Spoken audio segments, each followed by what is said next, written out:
Well, we've heard this story before, but it bears repeating.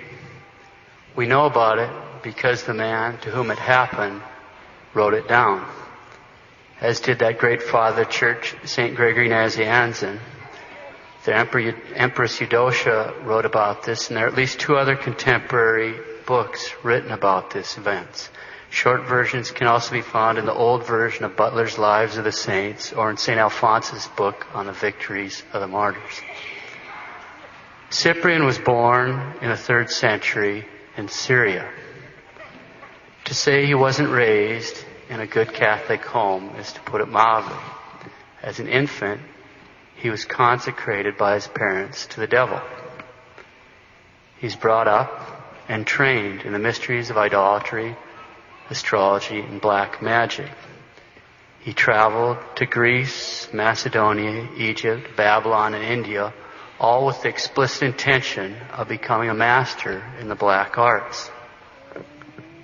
There was no practice too hideous for him to undertake. He was known to have killed children, gathered their blood in order to offer it up as a sacrifice to the demons. He made such progress in the black arts that he became the most infamous black magician in the pagan world of his day, and one can imagine that must have taken some doing. Now, Justina was a breathtakingly beautiful young woman who was also raised by pagan parents. But one day, she heard a Catholic deacon preach. It struck her. She got the faith. She converted. And in the process, she brought her parents into the true faith as well. After her conversion, she consecrated herself to God by a vow of holy virginity. She was leading a pious Catholic life in this pagan society when she caught the eye of a young pagan nobleman named Gladius. Now, Gladius was absolutely enthralled by Justina's beauty, and he tried everything he could think of to persuade her to become his wife. There was nothing doing. She'd already taken a vow of virginity.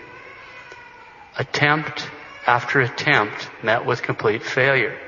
Finally, in desperation, Gladius turned to Cyprian and asked him to cast a spell on Justina so that she would fall in love with him. Now, as a parenthetical remark, these kind of spells don't affect love. Love is in the will. Devils don't have access to our will. Devils do have access to the passions and imagination. So a spell like that, at best, has nothing to do with love, but may have something to do with lust. End of parenthetical remarks. Cyprian uses all his magical arts in vain, and Justina soon realized she's under satanic attack, and so she protected herself. How? The sign of the cross, prayers and fasting, and begging the Blessed Virgin to come to the rescue of another virgin who was in distress. As Cyprian himself noted, quote, this is Cyprian, she armed herself with the sign of Christ and overcame the invocations of the demons, close quote, Cyprian the Sorcerer. Cyprian, having seen Justina, fell in love with her himself, and he redoubled his efforts to conquer, casting spell after spell, using every secret that he knew, but it was all in vain. In frustration, he summoned up a demon and demanded to know what was going on. Why weren't these spells successful? The demon very reluctantly answered, Justina was rendered invincible by the God of the Christians. What? Cyprian replied, he's more powerful than you. If the God of the Christians is more powerful than you, then I'll serve him. The devil was absolutely enraged to lose someone by whom he had destroyed so many souls, by whom he had led so many souls to perdition, so he began attacking Cyprian. And everybody should be familiar with the method the devil used, because he always uses the same kind of methods. He did what he always does. He trotted out all those old sins and started dangling them in front of Cyprian's eyes. All these memories of the horrible crimes that Cyprian was guilty of, all the while saying, there's no hope for you. You're just scum off the surface of a pond. You're doomed to hell. Look at everything you've done. No one like you can escape damnation. Oh, holiness, that's for saints and priests, but you, it's impossible for you, you sinner. The devil was just doing his thing, trying to tempt Cyprian to despair, to give up, to quit.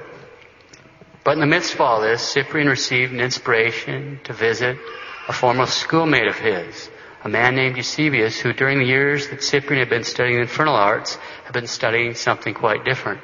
See, Eusebius' boyhood friend, or Cyprian's boyhood friend, was now called Father Eusebius.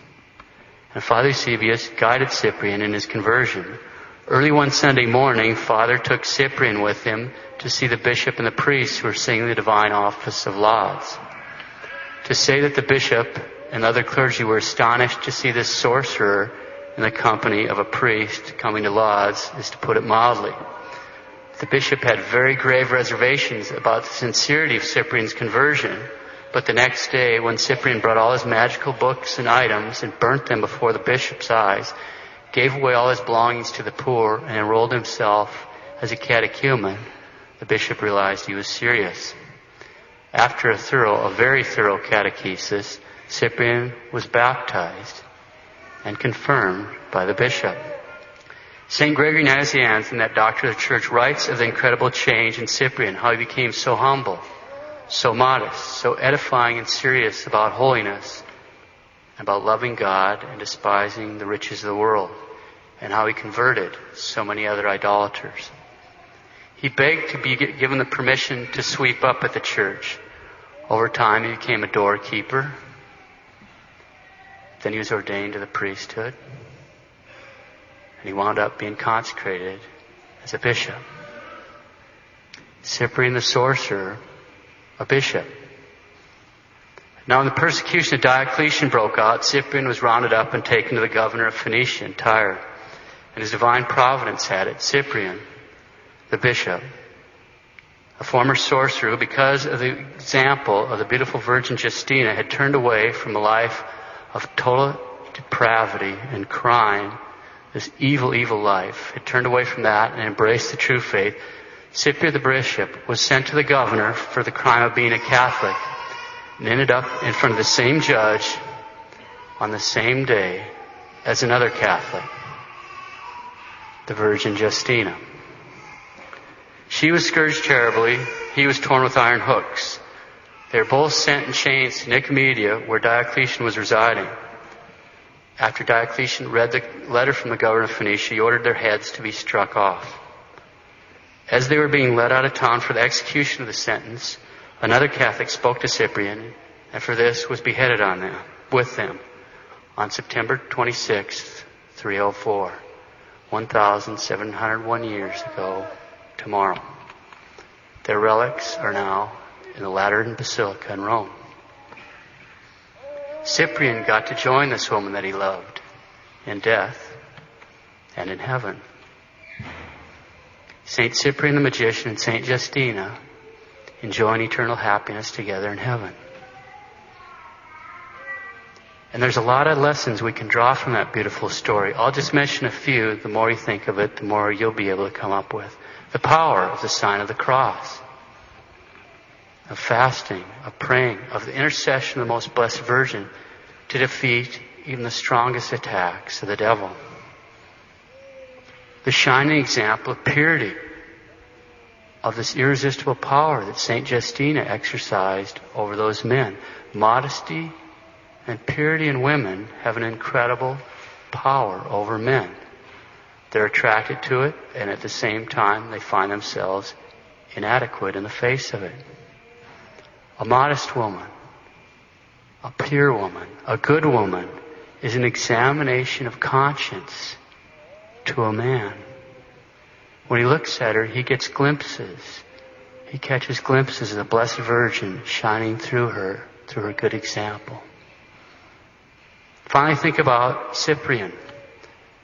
These are words worth meditating on, and keep in mind that these words that I'm about to read were written by a man who's a Catholic saint, a man whose feast day is tomorrow. Quote, "Whosoever ye be that are seduced by the mysteries of the demons, none of you can equal the zeal I once had for these false gods, nor my researches into their secrets, nor the vain power They communicated to me Cyprian, who from my infancy was given up to the service of the dragon in the citadel of Minerva.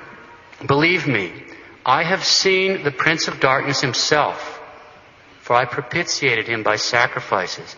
I greeted him and spoke with him and his ancients. He liked me, praised my understanding before everyone said, here's a new Jambres. Jambres was one of Pharaoh's magicians that went up against Moses. Here's a new Jambres, always ready for obedience and worthy of communion with us. And he promised me to make me a prince after my death and for the course of my earthly life to help me in everything. And he gave me a legion of demons to serve me. I gave myself entirely into his service at that time, obeying his every command. Learn from me the deceitfulness of the demons' illusions. A virgin has proved to me that their power is but smoke. The king of the demons was arrested at the door of a mere child and could not throw across the threshold. He who promises so much is a liar. A woman makes sport of the boaster who vaunted he could shake heaven and earth. The roaring lion becomes a startled gnat before the Christian virgin Justina. Close quote. St. Cyprian the magician. A sorcerer, consecrated to Satan, murders children, bleeding them to death in order to offer up their blood to the devils. Look, I don't care who you are, and I don't care what you've done. You haven't lived a life like that. It doesn't get any more evil than that. That's the limit. A satanic sorcerer is the limit. And yet, in spite of all that, God still forgave him. God had mercy on him and forgave him. And he not only forgave him, but he gave him the grace to lead a holy life. And not only to lead a holy life, but he gave him the particular grace of martyrdom. St. Cyprian's soul was in heaven before his head hit the ground. In heaven for all eternity was St. Justina. Think of how much God really loves us. He can forgive a man like Cyprian. Let him be a priest and a bishop and a saint of the Catholic Church. If God can make a saint out of a sinner like Cyprian, think of what he can do with you if you just let him. God will make you a saint if you let him. St. Cyprian and Justina,